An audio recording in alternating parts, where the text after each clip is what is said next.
જય હિન્દ વિદ્યાર્થી મિત્રો, તો સ્વાગત છે તમારું ધ મોન્સ્ટર ડિફેન્સ એકેડમીના યુટ્યુબ ચેનલ પેજ ઉપર। તો હવે આપણે જાણીએ છીએ એ પ્રમાણે ગ્રાઉન્ડને ખૂબ જ ઓછો સમય વધ્યો છે। ગ્રાઉન્ડ ટૂંક જ સમયની અંદર 21 તારીખથી આપણા ગ્રાઉન્ડ સ્ટાર્ટ થવાના છે અને રનિંગ દરમિયાન ઘણા બધા લોકોને ઘણા બધા ઇસ્યુ આવી ચૂક્યા છે। ઇન્જરી લઈ બેઠા છે, થોડી ઘણી નાની મોટી ઇન્જરી હોવાના કારણે પછી આગળ એને એ વસ્તુ પુશ કરવાના કારણે એ ઇન્જરીને વધારે પડતી પ્રોવોક કરી દીધી છે અને એ રનિંગની અંદર ઊભા રહી જતા છે। ઘણા બધા વિદ્યાર્થીઓના મેસેજ ઉપરાંત ડીએમ, વોટ્સઅપ ઉપર મેસેજીસ, આવી રીતની બધી જ વસ્તુઓ આવે છે ડેઇલી બેસિસ ઉપર કે સર આવી રીતની ઇન્જરી થઈ ગઈ છે, શું કરવું, કઈ રીતે પેલું કરવું। તો આજે આપણે અંતિમ સમયની રણનીતિ રિગાર્ડિંગ આપણે વાત કરવાના છીએ કે હવે અત્યારે આપણી પાસે સમય બસ હવે ક્લોઝ જ છે, પૂરો થવા આવી ગયો છે કે આપણે હવે પ્રેક્ટિસ વધીને બહુ સારો લક હશે એ લોકોને 20 દિવસ વધીને જો ડેટ લેટ આવે કોન્સ્ટેબલવાળા છે અથવા તો જે લોકોની પાછળ ડેટ આવશે એ લોકોને 1 મંથ આજુબાજુની પ્રેક્ટિસનો સમય મળશે। તો અત્યારે પ્રેક્ટિસની અંદર આપણે કઈ વસ્તુનું ધ્યાન રાખવાનું, કઈ રીતે પ્રેક્ટિસ કરવાની, કઈ રીતે આપણે વધારે આપણું રનિંગ ઇમ્પ્રૂવ કરી શકીએ ટૂંક સમયની અંદર ઇન્જરીથી બચીને, એ રિગાર્ડિંગ આજે આપણે આખા લેક્ચરમાં વાત કરીશું। પરંતુ આપણે લાસ્ટ જે વિડીયો હતો એની અંદર આપણે બધાના સવાલો લીધા હતા કે તમે આ જે વિડીયો છે એના કમેન્ટ બોક્સની અંદર તમે તમારા ક્વેશ્ચન્સ નાખો, એનો અમે નેક્સ્ટ વિડીયોની અંદર જવાબ આપશું। તો લાસ્ટ વિડીયોની અંદર ઘણા બધા મિત્રોના સવાલ આવી ગયા છે, તો આપણે પહેલાં એ સવાલો જોઈ લઈશું અને ત્યારબાદ આપણે જે અંતિમ સમયની રણનીતિ છે એ રિગાર્ડિંગ આપણે ચર્ચા કરીશું। અંતિમ સમયની રણનીતિ આપણે લાસ્ટમાં આ વસ્તુ રિગાર્ડિંગ આપણે ચર્ચા કરીએ। તો હા, ક્વેશ્ચન છે, સર ઘૂંટણ અને તેના ઉપરના ભાગમાં દુખે છે પણ હાડકામાં નહીં, મસલમાં। મારો વજન 64 kg, 173 હાઇટ, મસલ મેમરીના લીધે એક વીકમાં 30થી ઘટાડીને 26.36 થઈ, રનિંગ કરતી વખતે ડર લાગે છે ઇન્જરી ન થઈ જાવ તો શું કરવું જોઈએ? હા ચલો, તો જો પહેલી વસ્તુ કે તમારો વેઇટ એટલો બધો નથી, તમારે વેઇટ કંટ્રોલમાં છે એટલે એ વસ્તુ એક સારી કહેવાય કે વેઇટ નથી એટલે તમારે રનિંગની અંદર ઇમ્પ્રુવમેન્ટ ફટાફટ આવી શકે। સાથે તમારે ઘૂંટણની અંદર દુખાવો થાય છે, ઉપરના ભાગની અંદર, ઉપરના ભાગની અંદર દુખાવો થાય છે, હાડકામાં નહીં મસલમાં। ઓલરાઈટ, તો જુઓ મસલની અંદર જે દુખાવો હોય છે એ મોસ્ટલી કાં તો એ સ્ટ્રેસ થયેલું હોય, થોડું ઘણું મસલ ખેંચાણેલું હોય અથવા તો એની પર જોર પડેલું હોય, અથવા તમારા જે કમરથી નીચેના જે મસલ છે, જે હિપ અને નીની વચ્ચેના મસલ હોય છે એની અંદર થોડીક વીકનેસ હોય છે, એના કારણે છે એ ની ઉપર લોડ આવતો હોય છે, જે આપણે પાછળના વિડીયોમાં પર વાત કરી છે કે રનર્સ ની કહેવાય એને, એ તમારે હોઈ શકે, પરંતુ એનું કોઈ ટેન્શન લેવાની જરૂર નથી। તમારે ટાઈમિંગ સારો એવો કવર થાય છે, તમારે થોડુંક એવું ક્લોઝ કરવાનું છે। તો તમે એ રિગાર્ડિંગ વધારે ટેન્શન લીધા વગર પહેલાં તમે ઇન્જરીને ક્યોર કરી લ્યો, ઇન્જરીથી રિકવર થઈ જાઓ, પછી તમે જો પુશ કરશો તો ફટાફટથી તમે કમ્પ્લીટ થઈ શકશો। રિકવરી જો તમે વધારે તમને એવું લાગતું હોય કે રિકવરી ફટાફટ રિકવર નહીં થાય તો તમે ફિઝિયોથેરાપિસ્ટને મળો અને ત્યાં એ તમને ઇક્વિપમેન્ટ દ્વારા તમને ટ્રીટમેન્ટ આપશે, એનાથી ફટાફટ તમારી રિકવરી થઈ જશે। અને તમે રેગ્યુલર બેસિસ ઉપર રાઇસ, જે આપણે રેસ્ટ, આઇસ, કમ્પ્રેશન અને એલિવેશન, આ વસ્તુ ફોલો કરશો એટલે તમે ફટાફટ આ ઇન્જરીથી બહાર આવી જશો અને તમારું રનિંગ ઇમ્પ્રૂવ થતું રહેશે। રનિંગ કરતી વખતે ઇન્જરી ન થઈ જાય એનો ડર। હવે જુઓ, ડર એવી વસ્તુ છે કે એ તમને જે રનિંગ ફોર્મ તમારું પ્રોપર હોય છતાં તમને ડરના કારણે તમે એ વસ્તુ પ્રોપરલી નથી કરતા। હવે પગ જે રીતે પડવા જોઈએ, સ્ટેપ જે રીતે તમારા થવા જોઈએ એ તમે નથી મૂકતા, એના લીધે સામે કેવી વસ્તુ થાય કે તમારે ઇન્જરી નથી એ વસ્તુ તમારા માઇન્ડમાં એવું ફિટ કરી દે કે મને ઇન્જરી થઈ શકે, એટલે તમે વધારે ડરો। બોડી ફ્રીલી મૂકો, જે પ્રોપર સ્ટાર્ટિંગનું જે વોર્મઅપ છે, લાસ્ટમાં જે સ્ટ્રેચિંગ છે એ પ્રોપરલી તમે ફોલો કરશો તો તમે ઇન્જરીથી બચી શકશો અને તમારા મસલની રેન્જ ઓફ મોશન જેટલી સારી હશે એટલા તમારા રિફ્લેક્सेस સારા હશે, રિફ્લેક્सेस સારા હશે એટલી ઇન્જરી થવાના ચાન્સીસ ઓછા રહેશે, એટલે આ વસ્તુનું ધ્યાન રાખો। પછી છે સ્પ્રિન્ટ મારવા જઈએ લાસ્ટ રાઉન્ડમાં તો તાકાત નથી રહેતી। ઓકે, તો જુઓ લાસ્ટની અંદર આપણે પહેલા વસ્તુ તો 5 કિલોમીટર છે ભાઈ, સ્પ્રિન્ટની વસ્તુ છે જ નહીં। આપણે માઇન્ડમાં એવું રાખ્યું છે કે આપણે બહુ છેલ્લે સ્પ્રિન્ટ મારીને ટાઈમ કવર કરી લઈશું 10 સેકન્ડ 15 સેકન્ડ, પણ આપણા જે આગળના 10 રાઉન્ડ છે, 11 રાઉન્ડ છે, એ બધા જ રાઉન્ડને આપણે જોવાના હોય છે। હવે તમે છેલ્લા રાઉન્ડમાં સ્પ્રિન્ટ મારીને કેટલી સ્પ્રિન્ટ ખેંચી લેશો, કેટલો ટાઈમ કવર કરી લેશો તમે? તેમ છતાં તમારે મેઇન વસ્તુ પેચ ઉપર ધ્યાન રાખવાનું છે કે મારો એક રાઉન્ડનો એવરેજ ટાઈમ છે એ સરખો થાય. 400 મીટર હોય તો 1:40થી લઈને 1:55 સુધીનો રહે, અને એનાથી ઓછો હોય તો એ પ્રમાણે થોડોક એવો ટાઈમ ઘટાડી દેવાનો એવી રીતે. એમ તો 1:40થી 1:45ની અંદર તો તમારે 13 રાઉન્ડ હોય તો પણ થઈ જાય. એટલે એ વસ્તુનું ધ્યાન રાખવાનું કે તમારે ભાઈ સ્પ્રિન્ટ કરતાં તમારા પેચ ઉપર વધારે ફોકસ કરવાનું છે. એવરેજ બધા રાઉન્ડની એક સરખી આવે તો તમારો ટાઈમ ઓટોમેટિકલી કવર થઈ જાય. તમારે પછી છેલ્લે ન વિચારવું પડે કે મારે 2 રાઉન્ડમાં સ્પ્રિન્ટ મારવી પડશે, 1 રાઉન્ડમાં સ્પ્રિન્ટ મારવી પડશે, હું આટલાથી એટલું કવર કરી લઈશ. એ પછી તમારો બોનસ થાય કે તમે બધા રાઉન્ડમાં જો સરખી રીતે પેલું કર્યું હોય તો છેલ્લે તમે મેક્સિમમ સ્પીડ સુધી જાઓ તો તમારે ફાયદો થાય. એ તમારે વધારે ટાઈમ કવર કરવામાં હેલ્પ કરે. એટલે પેચ ઉપર કામ કરો, નહીં કે સ્પ્રિન્ટ ઉપર. ઓકે, 26 મિનિટમાં આવે છે DMS શૂઝમાં. ઓકે, DMS શૂઝ એટલે આર્મી અથવા તો ડિફેન્સના જવાન હોય છે. હવે શું ફોલો કરું જેના લીધે બેનિફિટ થાય? અને અત્યારે હું બોર્ડર પર છું, ત્યાં ગ્રાઉન્ડ નથી, રફ ટ્રેક છે. All right. પહેલાં તો DMS શૂઝ પહેરીને રનિંગ કરવું એ ડિફેન્સની એક રૂટીન છે, એ દોડવું પડે, એ વાત સાચી છે. પણ આપણે જે પોલીસનું ગ્રાઉન્ડ છે એની અંદર તમારે DMS પહેરીને જો તમે રનિંગ કરતા હોય અને શૂઝ પહેરીને રનિંગ કરો તો ઘણો ફેર પડી જાય, કારણ કે DMSનું પોતાનું વેઇટ એટલું હોય છે. ઉપરાંત જો તમે જંગલ શૂઝ પહેરતા હોય જે થોડાક હલકા આવે છે તો આટલો બધો ઇસ્યુ નથી આવતો. પણ જો તમે પ્રોપર DMS જ પહેરો છો તો તમારે રનિંગની અંદર ઇસ્યુ આવી શકે, રનિંગની અંદર ટાઈમ થોડોક વધી શકે. એ તમારે બોડીને પુશ કરવું પડે. એની કરતાં હવે તમે જો રફ ટ્રેક છે, તમે શૂઝ ઉપર ધ્યાન આપો. તમે શૂઝ પહેલાં નોર્મલ શૂઝ કરી નાખો, જે સ્પોર્ટ્સના શૂઝ છે. સ્પોર્ટ્સના શૂઝ તમે પહેરી અને રનિંગ સ્ટાર્ટ કરશો એટલે તમારે ઓટોમેટિકલી ટાઈમ કવર થવા મળશે. અને તમારે જે ટ્રેક રફ છે તો રફ ટ્રેક હોય તો એ વસ્તુનું ધ્યાન રાખો કે તમે ઇન્જરી ન લઈ બેસો. સારો એવો ટ્રેક પસંદ કરજો અને ઇન્જરીથી બચીને રહેજો. પગ આડોઅવળો ખાડામાં પડી જાય અથવા તો કોઈ પણ પ્રકારે ઇન્જરી થશે તો પછી એ આપણે ભેગું કરવું અઘરું પડી જશે. એટલે ઇન્જરી નહીં લેતા પ્રેક્ટિસ સારી એવી કરો. અને ટેસ્ટ ટાઈમે એક ટેસ્ટ ઓછી લ્યો, ખેંચવાનું વધારે નહીં કરવાનું. શરીરને આપણે વિચારીએ કે ખેંચીને આપણે ટાઈમ કવર કરી લઈશું, એવું નહીં થાય. તમે જેટલું શરીરની અંદર સ્ટેમિના બિલ્ડ કરશો, સ્ટ્રેન્થ બિલ્ડ કરશો, આટલું એ તમને રનિંગની અંદર દેખાશે. ખાલી અને ખાલી રનિંગ કરવાથી રનિંગ નો ઇમ્પ્રૂવ થાય. એની સાથે તમે બીજી એક્સરસાઇઝ કરો, કોર બિલ્ડ કરો, તમારા સ્ટેપ કરેક્ટ કરો, એટલે તમારું રનિંગ સુધરે. અને આઈ વુડ સજેસ્ટ કે તમે DMSની જગ્યાએ સ્પોર્ટ્સ શૂઝ ટ્રાય કરો. પછી છે 15 દિવસ રનિંગ કરું છું, ટાઈમિંગ આવતી નથી સર.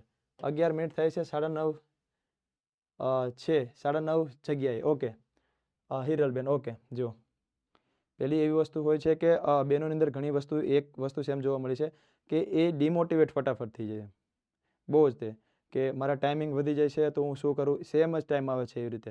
તો આપણે જોવાનું છે કે મારી જે સ્પીડ મેનેજ કરવાની વસ્તુ છે, પેચ આખો મેનેજ કરું છું એ કઈ રીતે મેનેજ થાય છે. તમે વિચારો કે મારે 11 મિનિટ થાય છે, રેડી? તો 11 મિનિટ જ થાય છે તો તમારે જે રાઉન્ડની એવરેજ ટાઈમિંગ છે એની ઉપર કામ કરવાનું.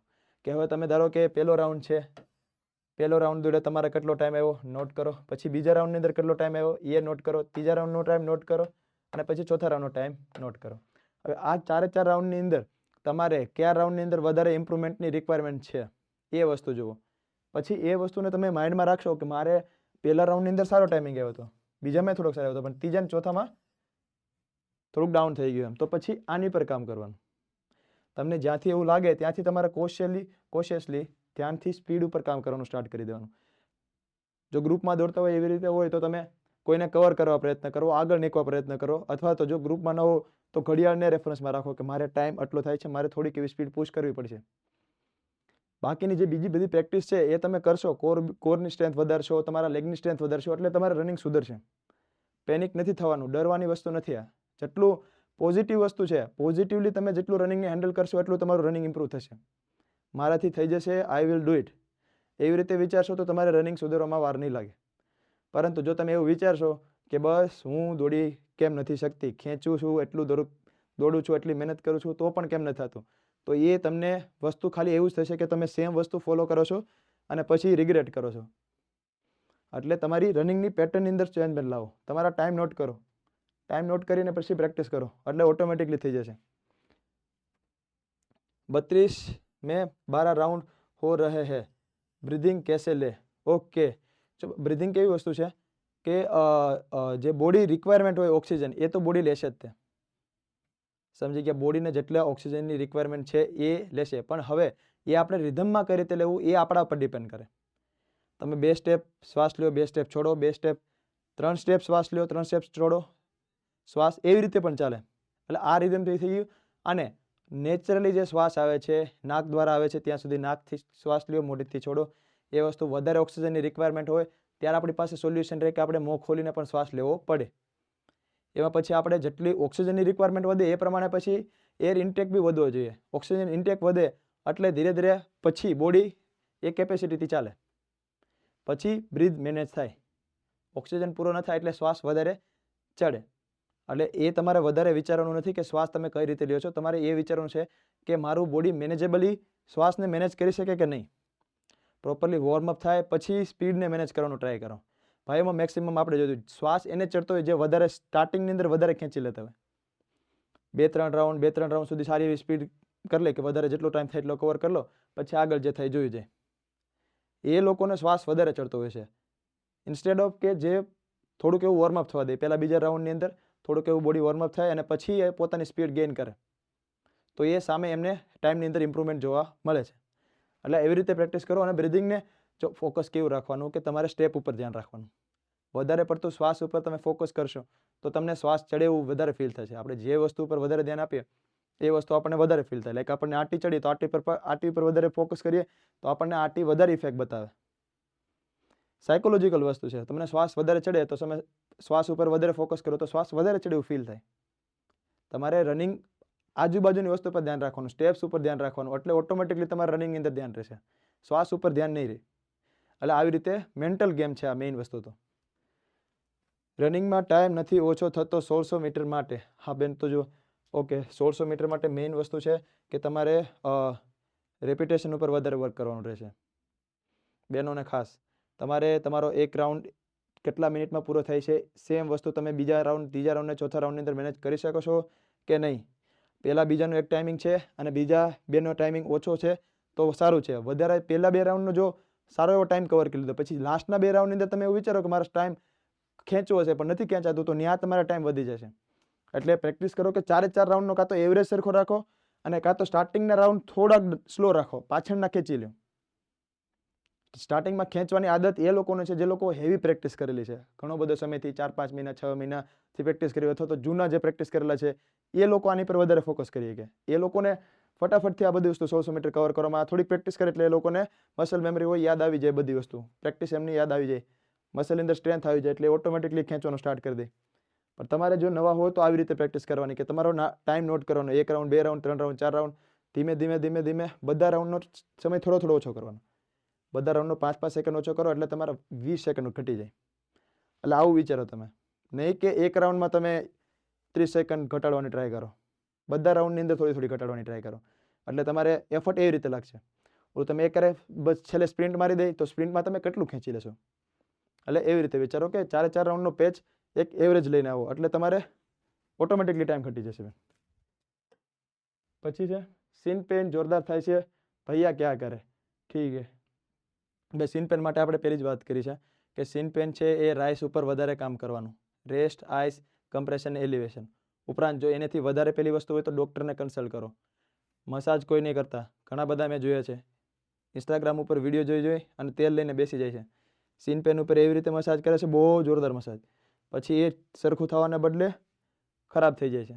કેસીસ છે, એવા કેસ આવ્યા છે, એવા મિત્રો પણ મળ્યા છે, એવા સ્ટુડન્ટ્સ મળ્યા છે કે જેમને પગ ઉપર મસાજ કરાવ્યું છે સીન પેન થવાના કારણે, અને બહુ મતલબ સરસોનું ઓઇલ છે અથવા તો તલના તેલથી મસાજ કર્યું એના લીધે પગ જામ થઈ ગયા, ક્લોટિંગ થઈ ગયું, એ પછી અઠવાડિયું લઈ લે આરામથી. એટલે એટલો તો સમય તમારો બગડવાનો જ છે.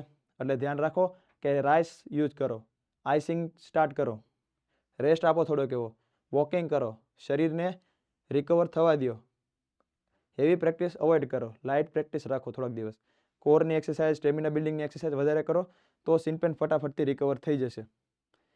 વધારે પેલું લાગતું હોય તો તમે ફિઝિયોને મળી લેજો એટલે એ તમને વધારે સારી રીતે ટ્રીટ કરી આપશે બધી વસ્તુ. ત્યારબાદ છે સર ઘૂંટણના પાછળ પગ દુખે છે અને દોડાતું નહીં. ઓકે, જો ભાઈ આવી રીતનું ઘૂંટણને મેઇન વસ્તુ હોય એ મસલને લીધે જ હોતી હોય છે. તમે વધારે જો હવે અત્યારે હું તમને બીજી બધી સલાહ આપું એની કરતાં હું સજેસ્ટ કરીશ કે તમે ફિઝિયોથેરાપિસ્ટને મળી લો. એ તમને પ્રોપરલી સજેસ્ટ કરશે, કારણ કે એમાં વસ્તુ કેવી છે કે આમાં હું તમને જે જનરલ વસ્તુ છે એ હું તમને કહું છું, પણ જે સ્પેશિયલ વસ્તુ રિક્વાયર છે, તમારા બોડીને નીડ છે કે ભાઈ તમારે ડૉક્ટર પાસે જવું પડશે, તો તમે જઈ આવો, મળી આવો. એ તમને વધારે બેનિફિશિયલ રહેશે. નુકસાન તમારે આ બધી વસ્તુ સાથે લઈને દોડવાથી વધારે થશે. એની કરતાં તમે ડૉક્ટરને મળો, ફિઝિયોથેરાપિસ્ટને મળો અને કન્સલ્ટ કરીને પૂરા રિકવર થઈ જાઓ. પછી તમે તમારી પ્રેક્ટિસની અંદર પુશ કરો. ધીરે ધીરે ગ્રેજ્યુઅલી માઇલેજ વધારવાની. એક સાથે બધી વસ્તુ સ્પ્રિન્ટ ને લોંગ રન ને બધી વસ્તુ એક સાથે ના કરો, તો તમારે પગ બી સેફ રહેશે અને રનિંગ બી સારું થશે. સર 30 મિનિટ આવે છે, 2 મિનિટ રનિંગ કરી શકાય કે અચ્છા સોરી 2 ટાઈમ રનિંગ કરી શકાય, એક ટાઈમ કરવાથી થઈ જશે? ઓકે, જો ભાઈ રનિંગ એક ટાઈમ જ કરવાનું છે. હું ચોખ્ખી વસ્તુ કહું તમને, 2 ટાઈમ તમે રનિંગ કરવા જશો, તમારા પગ જો ઇન્જર થશે તો પછી તમારે છેલ્લે ભેગું થાય એવું હશે ને કે રનિંગ મારે કમ્પ્લીટ થઈ જશે, એ પણ નહીં થાય. કારણ કે તમે 2 ટાઈમ પગ મશીન નથી ભાઈ, આપણે કંઈ રોબોટના પગ નથી તમે ચેન્જ કરી નાખશો. એને રિકવર થતા ટાઈમ લાગે, મસલ છે. તમે એવા હેવીલી આપણે કંઈ ટ્રેનિંગ નથી કરતા એવા લાંબા સમયથી. એવા વિદ્યાર્થીઓને બધાય ખાસ સૂચના કે ભાઈ તમે 2 ટાઈમ રનિંગ ના કરો. રનિંગ એક ટાઈમ પ્રેક્ટિસ કરો, બીજા ટાઈમે બીજી એક્સરસાઇઝ કરો. રનિંગ સિવાયની બધી એક્સરસાઇઝ કરો. એનાથી તમારું રનિંગ સુધરશે અને તમારા પગ સેફ રહેશે. એ રીતે ફોલો કરશો તો તમારે વાંધો નહીં આવે. એટલે 2 ટાઈમ અવોઇડ કરો તો સારું. છતાં તમારે જો એવું ઈચ્છા હોય, તમારે 2 ટાઈમ રનિંગ કરવાની પ્રેક્ટિસ હોય, તો એક ટાઈમ બીજી એક્સરસાઇઝ કરી લો રનિંગ સિવાય.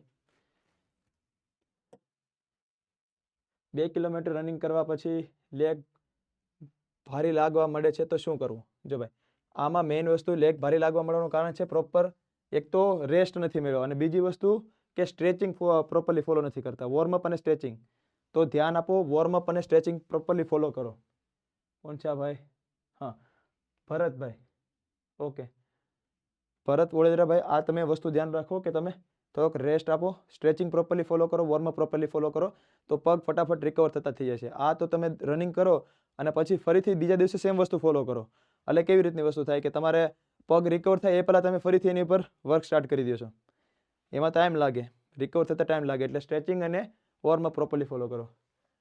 4 રાઉન્ડ થઈ જાય છે, પણ 11 મિનિટ પછી વોમિટિંગ થવા લાગે છે, પ્લીઝ રિપ્લાય. ઓકે, જો વોમિટિંગ થવું એ આપણા એબ્ડોમિનલની વસ્તુ છે, કોરની વસ્તુ છે. એની અંદર તમારે હવે તમે જે વસ્તુ જમીને ગયા હો એની ઉપર બી ડિપેન્ડ કરે, અથવા તો કાંઈ નથી જમતા તો પણ થઈ શકે. એ તમારે હવે આ વસ્તુ હું તમને પ્રોપરલી સલાહ ના આપી શકું. જો તમે પહેલાં કંઈ ખાતા હોય અને તમારે ઇસ્યુ આવતો હોય તો પણ, અને ન ખાતા હોય અને આ ઇસ્યુ આવતો હોય તો પણ તમે ડૉક્ટરને કન્સલ્ટ કરી લો કે મને આવી રીતે થાય ત્યારે મને ઉલટી થાય છે. એ તમને જનરલ સલાહ આપી દેશે. જો તમારે જમવાથી વાંધો ન આવતો હોય, તો રનિંગ પહેલાં થોડી ઘણી એનર્જીની રિક્વાયરમેન્ટ રહે છે. અમુક સ્ટુડન્ટ્સ હોય છે જેમના મસલ ગ્લાયકોજન સ્ટોરેજ સારા હોય છે, એટલે એમને સામે એનર્જીની રિક્વાયરમેન્ટ નથી પડતી. એ લોકો વિધાઉટ કાંઈ ખાધું ન હોય તો પણ એ લોકો રનિંગ કરી શકે છે, એમને એનર્જી ડાઉન નથી ફીલ થતી. પણ તમારે જો એનર્જી ડાઉન ફીલ થતી હોય તો થોડું થોડું ખાવાનું સ્ટાર્ટ કરી દેવાનું. બનાના છે, એપલ છે, થોડાક એવા રાઈસ છે, ઓટ્સ છે, આ બધી વસ્તુ થોડી થોડી તમે કન્ઝ્યુમ કરી શકો.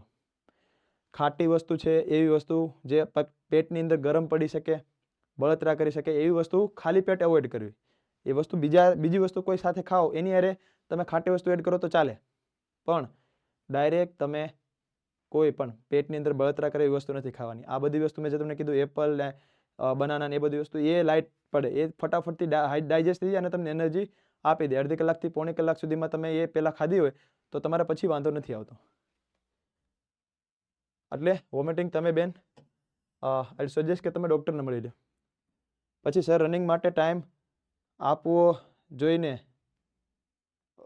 2025 20 કે 25 દિવસમાં કેવું રીતે થઈ શકે સર? આ તો પછી જેને જૂના લોકો હશે એને થઈ જશે. ઓકે, કેમ કે 2 મંથ આપવા જોઈએ ને? ઓકે, કમસે કમ. ઓકે, હા જો વિદ્યાર્થી મિત્રો, આ વાત સાચી છે, 2 મંથ તો મિનિમમ આપવા જોઈએ. કારણ કે જૂના વિદ્યાર્થીઓ છે એ તૈયાર છે, નવા વિદ્યાર્થીઓ જે લોકો નેચરલી બિલ્ડ છે એ લોકો ફટાફટ કવર કરી લે છે. પણ હવે આમાં કેવું છે કે સિસ્ટમ જે રીતે ચાલે છે, જે રીતે ઉપરથી ઓર્ડર આવ્યો છે, જે રીતે ભરતી આવી છે એ રીતે છે. અને મેઇન વસ્તુ કે આમાં વિરોધ વિદ્યાર્થીઓએ જ કરવો પડે. ડાયરેક્ટ હવે હું એકલો કહી દઉં કે સર મતલબ ઉપર રિક્વેસ્ટ કરીએ કે આપણે 2 મંથની અંદર 2-3 મહિના તો મિનિમમ આપવા જોઈએ પ્રેક્ટિસ માટે, તમે 20-25 દિવસની અંદર તમે કઈ રીતે રનિંગ લઈ લેશો, આ તે એ બધી વસ્તુ એક યુનિટી સાથે કમ્પ્લીટ થાય. હવે વિદ્યાર્થી મિત્રો તમારે પોતાનેથી સામે આવીને બધી વસ્તુ તમારે કહેવી પડે કે રનિંગ અમારે સમય જોઈએ. જૂના વિદ્યાર્થીઓ જે લોકો ફિઝિકલી ફિટ છે અથવા તો જે લોકો તૈયારી કરે છે, જેનું રનિંગ સારું છે, એ લોકો કરી લેશે. બાકી જે લોકોને મહેનતની જરૂર છે એ લોકો શું કરશે? તો આ તમારે જ ક્વેશ્ચન કરવો પડે. એટલે આ વસ્તુનું તો કોઈ કાંઈ સોલ્યુશન નહીં કરી શકે. તમે જો પ્રોબ્લેમ જેને છે એ પોતે જ ઊભું થવું પડશે. જેટલા વિદ્યાર્થીઓનો પ્રોબ્લેમ છે એ બધા ઊભા થઈને આવશે તો આ વસ્તુ સોલ્વ થશે. કારણ કે પછી 2 જણા ન્યા જઈને ઊભા રહે અને બીજા બધા વાહ એ તો મારે થઈ જાય છે, ન થાય તો કાંઈ નહીં, તો પછી કાંઈ ભેગું ન થાય આમાં. એટલે એનો કોઈ સવાલ છે નહીં. એટલે આ ભાઈ રનિંગ માટે સમય ઓછો મળ્યો છે પણ અત્યારે કરવું તો પડશે જ. એટલા માટે તો આપણે આ રણનીતિ રિગાર્ડિંગ વાત કરીએ છીએ અત્યારે. સર સ્પ્રિન્ટ મારતી વખતે ગોઠણમાં ગભરામણ થાય છે, શું કરવું? જો ભાઈ, પહેલી વસ્તુ સ્પ્રિન્ટ ઉપર ફોકસ ઓછું કરો અને તમે પેચ ઉપર ફોકસ કરો. તમારે 5 કિલોમીટર પૂરું કરવાનું છે, 5 મિનિટનો 1 કિલોમીટર છે, તો તમારે પૂરું કરવામાં તમારે 1 કિલોમીટરે 5 મિનિટ મળે છે, તો તમે એ પેચ કહેવાય તમારો, ના કે સ્પ્રિન્ટ કહેવાય. વિચારો કે સ્પીડ વધારે તો એવી રીતે નહીં ભેગું થાય. એટલે તમે પેચ ઉપર ફોકસ કરો, ના કે સ્પીડ ઉપર. ની પેન બહુ થાય છે સર. ઓકે, મેં પહેલાં સોલ્યુશન આપ્યું, તમે કાં તો રાઇઝ સ્ટાર્ટ કરો અથવા તો તમે ડૉક્ટરને મળી લો. સર હું સિન્થેટિક ગ્રાઉન્ડમાં દોડું છું તો મારાથી પોલીસ ગ્રાઉન્ડમાં થઈ જશે. એનો કોઈ ઇશ્યુ નથી. તમારે બસ ટાઈમિંગ માટે એકાદ વખત જે નોર્મલ જે ગ્રાઉન્ડ હોય છે, જ્યાં જેવા ગ્રાઉન્ડમાં ટેસ્ટ લેવાતી હોય છે, એ ગ્રાઉન્ડ ઉપર જઈને પ્રેક્ટિકલ તમે 1 કે 2 વાર ટેસ્ટ આપી દેશો એટલે તમારો કોન્ફિડન્સ આવી જશે. પણ ટાઈમિંગ સારો એવો કવર તમારે પહેલાં કરી લેવાનો, એટલે કોઈ ઇશ્યુ નહીં આવે. મારે 20 મિનિટમાં આરામથી પૂરું થાય છે. પહેલા રાઉન્ડથી છેલ્લા રાઉન્ડ એક જ સ્પીડ રાખું છું. મારી ઉંમર 35 છે. ખૂબ સરસ કહેવાય આ વસ્તુ કે તમે તમારી એજ પ્રમાણે તમારું ટાઈમિંગ ને બધી વસ્તુ મેનેજ કરી રાખી છે. એટલે આ ખૂબ સારી વસ્તુ કહેવાય. આ કોણ છે આપણે? હા, જિગ્નેશ પટેલભાઈ. Good, keep it up. All right sir, મારે 27 થી 29માં પતે છે 4800 મીટર. કારણ લાસ્ટ 11 ને 12મા રાઉન્ડમાં ધીમો પડી જાય છે. ઓકે, જો ભાઈ જો આપણને એવું ફીલ થતું હોય ને કે લાસ્ટ 11 ને 12મો રાઉન્ડ ધીમો પડે છે, તો એની માટે આપણે ઇન્ટરવલ પ્રેક્ટિસ વધારે કરવાની. સાથે જે આપણે રેગ્યુલર જે બાકીના જે બીજા 10 રાઉન્ડ છે તમારા સ્ટાર્ટિંગના, એ 10 રાઉન્ડનો ટાઈમિંગ સારો એવો ક્લોઝ કરી લેવાનો. સારો એવો જો તમે આ 10 રાઉન્ડનો સારો એવો ટાઈમિંગ ક્લોઝ કરી શકતા હોય તો 11માં 12માં તમારે ટેન્શન લેવાની જરૂર નહીં પડે. ઇઝીલી તમે આરામથી 11-12માં તમે નોર્મલ સ્પીડે પણ કવર કરી શકશો. પણ આ પહેલાં ટેવ પાડી લેવાની. પછી છેલ્લે જે તમે સ્પ્રિન્ટ કહો છો, છેલ્લે જો તમે સ્પ્રિન્ટ કરો તો એ તમે બેનિફિટમાં રહેશો કે તમારે પહેલાંના બધા રાઉન્ડનું સારું એવું કવર થઈ ગયેલું છે. 40 મિનિટ થાય છે, ઓછી મિનિટ કેવી રીતે કરું? ઓકે, તો ભાઈ જો સમય ઘણો બધો તમારે મતલબ હજી વધારે છે અને વધારે પ્રેક્ટિસ કરવી પડશે. તમારે પોતાની બોડીને પુશ કરવી પડશે. એટલે કોઈ વર્તુળ હોય, મિત્ર વર્તુળ હોય કે જે પ્રેક્ટિસ કરતા હોય એવા વિદ્યાર્થીઓને મળો, એમની સાથે રનિંગ કરો, એટલે ઓટોમેટિકલી તમારું ટાઈમિંગ ક્લોઝ થવા મળશે એમની સાથે દોડતા. એકલા દોડવાનું બંધ કરો. કારણ કે એમાં કેવું છે કે તમે એક તો સ્પીડ ખબર નહીં પડે કે મારી કેટલી સ્પીડ છે, અને તમે એકલા દોડ્યા કરશો એટલે તમારું ટાઈમિંગ 40 મિનિટ આવે ત્યારે તમને અરે સેમ વસ્તુ સેમ ટાઈમિંગ એવો છે. પણ તમે જ્યારે બીજા મિત્રો દોડતા હશો એ તમને પુશ કરશે, એમની સાથે દોડશો, એમાંથી કોઈને સારો ટાઈમિંગ છે, તમારી આજુબાજુનો ટાઈમિંગ છે, એ તમને થોડુંક આગળ લઈ જશે તમારી સાથે, એટલે એ તમને ટાઈમ ક્લોઝ કરવામાં હેલ્પ કરશે. એટલે એવી રીતે પ્રેક્ટિસ સ્ટાર્ટ કરો તો તમારે ક્લોઝ થશે. મારે 26 આવે છે તો થઈ જશે? હા, થઈ જશે, આરામથી થઈ જશે. પ્રેક્ટિસ કન્ટિન્યુ રાખો. વેરિએશનની અંદર જે પ્રેક્ટિસ છે એ કરો. ઇન્જરીથી બચીને રહેજો એટલે આરામથી થઈ જશે. મારે 24.5 થી 24-45માં ડેલી 5 કિલોમીટર થાય છે અને આરસીસી રોડ પર રનિંગ કરું છું, તો મારે શું ધ્યાન રાખવું જોઈએ? ભાઈ ઇન્જરી, સિમ્પલ ને સાદી વસ્તુ, ઇન્જરીનું ધ્યાન રાખવાનું. શૂઝ થોડાક સારા એવા યુઝ કરવાના જે આપણને રોડ ઉપર રનિંગ કરતાં પગ ઉપર ઇફેક્ટ ઓછી આવવા દે એવા શૂઝ યુઝ કરશો એટલે તમારે રનિંગની અંદર કોઈ વાંધો નહીં આવે. અને ડ્રાસ્ટિક રનિંગ નહીં કરવાનું, મતલબ કે સ્પીડ રનિંગ, સ્પ્રિન્ટ રનિંગ એવું બધું રોડ ઉપર ઓછું કરવાનું, એટલે તમારે પછી આગળ વાંધો નહીં આવે. 25 મિનિટમાં દોડી શકું છું, પરંતુ સીન પેન થયું છે તો હું આરામ કરી શકું? હા, આરામ કરો. સીન પેન જો તમે લાંબો સમય એની પર રનિંગ કર્યા કરશો ને સીન પેન જો વધી જશે તો પછી તમારે છેલ્લે બધી વસ્તુ ભેગી કરવી થોડીક અઘરી થઈ જશે. એટલે તમે સીન પેનને ક્યોર કરતા જાઓ અને બીજી પ્રેક્ટિસ કરતા જાઓ. રનિંગ સિવાયની બીજી પ્રેક્ટિસ, કોર વર્કઆઉટ છે, સ્ટેમિના બિલ્ડિંગની એક્સરસાઇઝ છે, એ પણ તમને હેલ્પ કરશે તમારા રનિંગ ઇમ્પ્રૂવ કરવા માટે. એટલે તમે થોડુંક પગને રેસ્ટ આપો અને બીજી પ્રેક્ટિસ વધારો.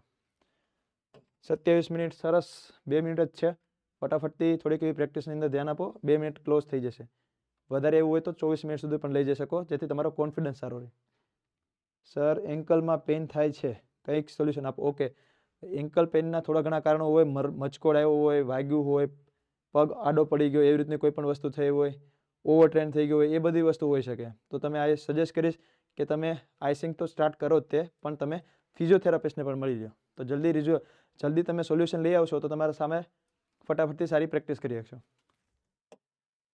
ઓકે, 29 રનિંગ 4.77 કિલોમીટર મે બી. હા, ઓકે, સારું એવું છે. નજીક છો તમે. 4 મિનિટ આજુબાજુનો ગેપ છે. એ તમે બધા જ પર કિલોમીટર તમે થોડું થોડું ઓછું કરશો. 400 મીટરમાં જે તમારા ટાઈમિંગ લાવવાનો છે એ ઓછો કરશો એટલે ઓટોમેટિકલી કવર થવા મળશે. તમારે ધ્યાન પોતાના પેચ ઉપર રાખવાનું છે કે મારી એવરેજ પેચ સારી રહે, આખા રાઉન્ડની એવરેજ સ્પીડ સારી રહેશે. એ તમને લાસ્ટમાં ટાઈમિંગ ક્લોઝ કરવામાં હેલ્પ કરશે. એટલે થઈ જશે. પ્રેક્ટિસ કરો અને ગ્રુપ સાથે પ્રેક્ટિસ કરો. ઓકે, 28.59 મતલબ 29 મિનિટ. સેમ આમને એવી જ વસ્તુ છે. એટલે તમે પણ એવી રીતે પ્રેક્ટિસ શરૂ કરો એટલે થઈ જશે. ઓકે, સરસ. 24.41 સરસ ટાઈમિંગ છે. થોડુંક એવું વધારે ક્લોઝ કરવા પ્રયત્ન કરો. 23, 23.5 આજુબાજુ આવી જશે તો તમારે ત્યાં ઓન ગ્રાઉન્ડ તમારે એટલો વધારે ઇસ્યુ આવશે નહીં. સર, 5 રાઉન્ડ પેસ બહુ જ બ્રિધિંગ હાઈ થઈ જાય છે, સોલ્યુશન શું છે? 5 રાઉન્ડ પછી. ઓકે, બ્રિધિંગ વસ્તુ છે એ ફોકસની વસ્તુ છે. તમે બ્રિધિંગ ઉપર જેટલું ફોકસ કરશો એટલો તમને બ્રિધિંગ વધારે હાઈ થતો એવું ફીલ થશે. તમારે જ્યારે બ્રિધિંગની વસ્તુ થાય ત્યારે બીજી બધી વસ્તુ પર ધ્યાન આપવાનું. બીજા મિત્રો દોડતા હોય એની પર ધ્યાન દેવાનું, તમારા સ્ટેપ ઉપર ધ્યાન દેવાનું, તમારા રાઉન્ડ ઉપર ધ્યાન દેવાનું, પણ શ્વાસ ઉપર ધ્યાન ઓછું આપવાનું. સાયકોલોજીકલ વસ્તુ છે, મનની વસ્તુ છે. તમે મનથી જો એવું લાગી ગયું કે મને હવે શ્વાસ ચડી જાય તો એ ઓટોમેટિકલી ચડી જાય. એટલે આવી બધી વસ્તુ તમારે ધ્યાનમાં રાખવાની. જેટલી વસ્તુ તમારે રિક્વાયર્ડ છે, જો તમારે હા એ વસ્તુ કેસ અલગ છે કે તમને કોઈ બીમારી છે, અસ્થમા, મતલબ લંગ્સને રિલેટેડ કોઈ પણ બીમારી હોય એવી રીતનું હોય તો તમે આ બધી વસ્તુ થોડીક ધ્યાનમાં સિરિયસલી લઈ શકો અને ડૉક્ટરને મળીને પહેલાં એનું સોલ્યુશન લાવવું જોઈએ. જો નોર્મલી તમને કાંઈ બીજો ઇસ્યુ નથી તો તમે આ રીતે એને પ્રેક્ટિસની સાથે ઓછી કરી શકો. ઓલ રાઈટ, તો હવે આપણે વાત કરીએ આપણી રણનીતિની. તો જો પહેલી વસ્તુ છે આપણી પાસે સમયની વાત છે. તો કલર ચેન્જ કરી નાખીએ.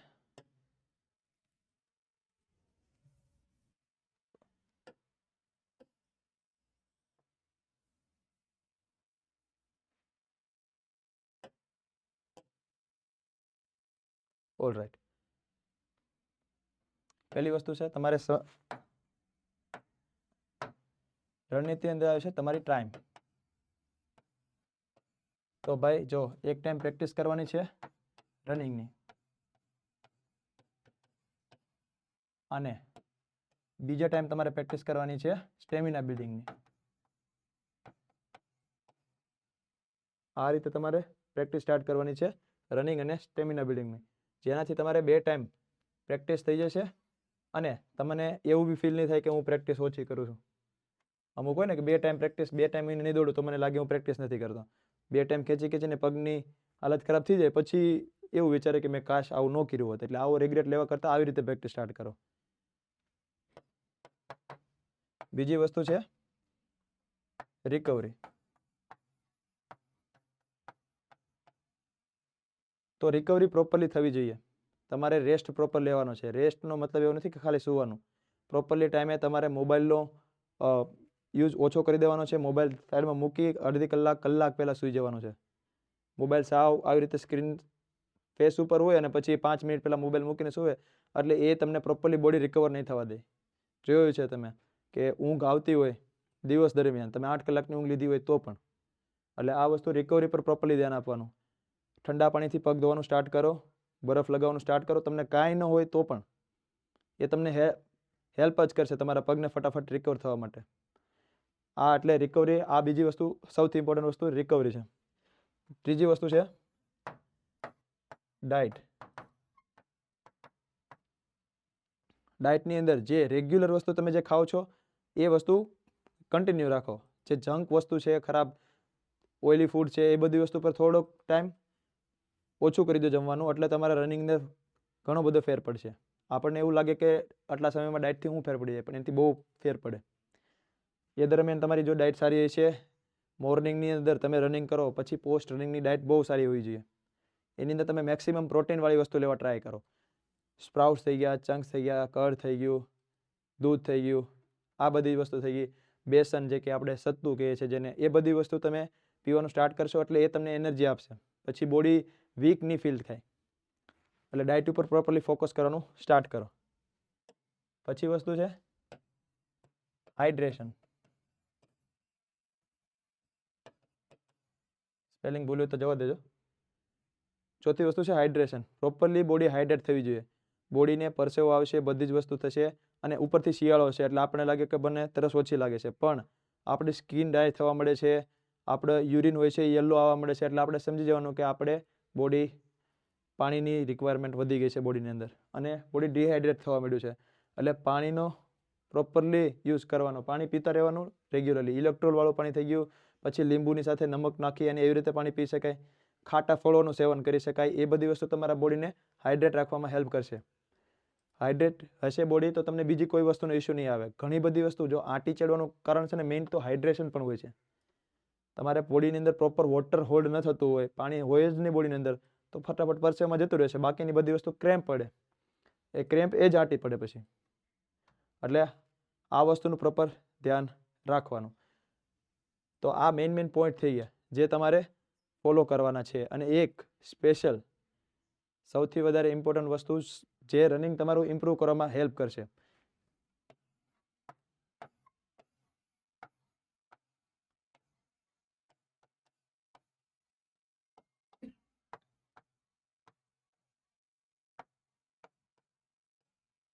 Run with reference. રેફરન્સ એટલે અહીંયા તમારે ફ્રેન્ડ પણ હોઈ શકે, ટાઈમ પણ હોઈ શકે. તમે મિત્રો જે તમારા દોડે છે એમની સાથે પોતાને પુશ કરવા પ્રયત્ન કરો.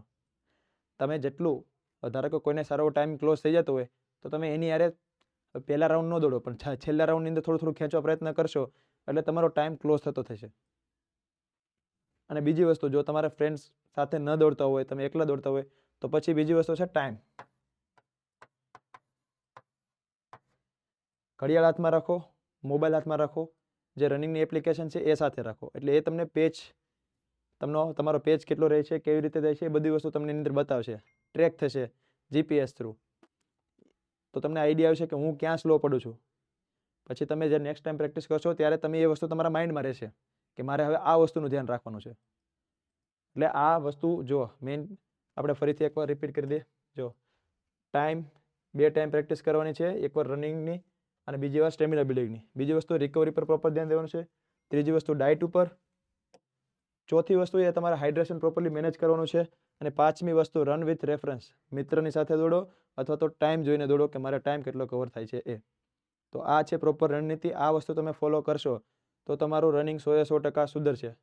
ઇન્જરીથી બચીને રહેશો તો તમારે રનિંગની અંદર પછી છેલ્લે સ્ટ્રેસ નહીં આવે, ટેન્શન નહીં આવે. એટલે આ વસ્તુનું ધ્યાન રાખો, તમારે રનિંગ થઈ જશે, 100% થઈ જશે. અને જો ટેન્શન લેવાથી રનિંગ થતું હોય તો હું ટેન્શન લેવાના ક્લાસ લેત. ટેન્શન લેવડાવત, બધાને બેસાડત નીચે. જો આવી રીતે ટેન્શન લ્યો તો તમારું એટલું રનિંગ થઈ જશે. એનાથી થોડુંક વધારે ટેન્શન લ્યો તો એટલા ટાઈમમાં રનિંગ કમ્પ્લીટ થઈ જશે. એટલે એવી વસ્તુથી દૂર રહ્યો. ટેન્શનથી દૂર રહેશો એટલું તમારું રનિંગ સુધરશે. બીજા, હવે જો કોઈને કાંઈ સવાલ હોય, ઉપરાંત હજી ઘણા બધા મિત્રોને એવા સવાલ હોય છે કે મારે પ્રોપરલી શેડ્યુલ નથી ફોલો થતું, મારે એક્સરસાઇઝ કઈ રીતે કરવી એ મને આઈડિયા નથી. તો તમારા માટે અમે એપ્લિકેશન ડિઝાઇન કરી છે. એકેડેમીની એપ્લિકેશન છે. તમે પ્લે સ્ટોર ઉપર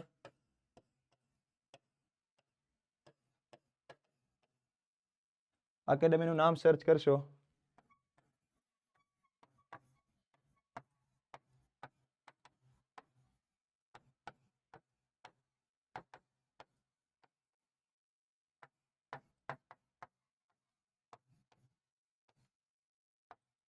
એટલે તમને આ એપ્લિકેશન મળી જશે.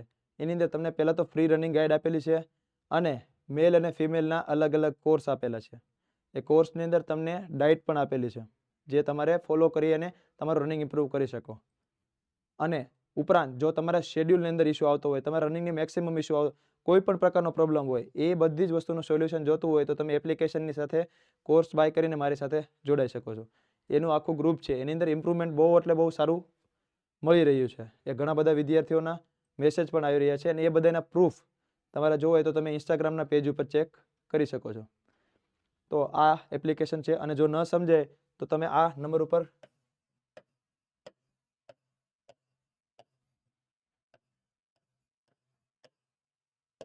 કોન્ટેક્ટ કરી શકો છો. તમને એપ રિગાર્ડિંગ બધી ઇન્ફોર્મેશન મળી જશે. આજના લેક્ચરમાં આટલું. કંઈ પણ સવાલ હોય તો નીચે કમેન્ટ કરી દેજો. નેક્સ્ટ વિડીયોની અંદર તમારા બધા સવાલ આપણે કવર કરી લઈશું. જય હિન્દ.